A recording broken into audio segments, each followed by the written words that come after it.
کئی دفعہ والدین یہ کرتے ہیں کہ والدین اتنا ظلم کرتے ہیں کہ فار ایگزامپل ہمارے معاشرے کے اندر بہت ہی عام ہے بیٹوں کو پریفرنس دی جاتی ہے بیٹیوں میں. پہلی بات تو یہ والدین کے لیے، والدین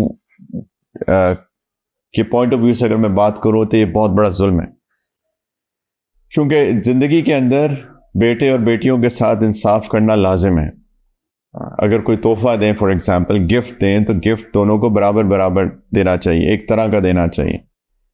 وراثت انتقال کے بعد جو شریعت کہتی ہے کہ بیٹے کو دگنا اور بیٹی کو ایک، وہ اس کی اپنی حکمتیں ہیں. لیکن جب میں تحفہ دے رہا ہوں اپنی زندگی میں اپنی اولاد کو، تو بیٹے بیٹیوں کو ان کے درمیان تفریق نہیں کرنی چاہیے. We should not differentiate between, کیونکہ یہ ظلم ہو جائے گا. ہمارے معاشرے کے اندر ایک بہت بڑا ظلم یہ بھی ہوتا ہے کہ انہیریٹنس میں خواتین کو شیئر نہیں دیا جاتا. دس از اے ہیوج اپریشن. اللہ کی نظر میں اٹس ہیوج. وَتَأْكُلُونَ التُّرَاثَ أَكْلًا لَمًّا وَتُحِبُّونَ الْمَالَ حُبًّا جَمًّا.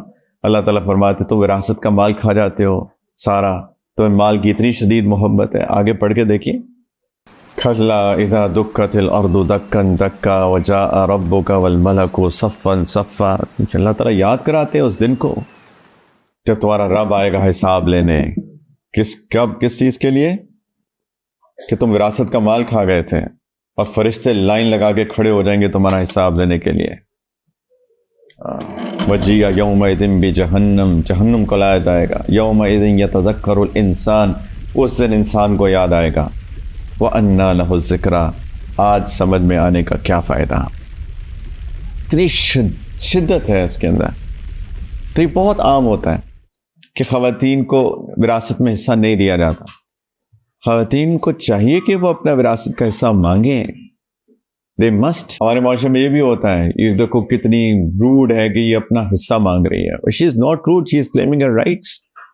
مانگنا چاہیے. جب تک لوگ مانگیں گے نہیں، ان مردوں کو عقل کیسے آئے گی؟ ان کو کیسے عقل آئے گی؟ یعنی اتنے ظالم لوگ ہیں.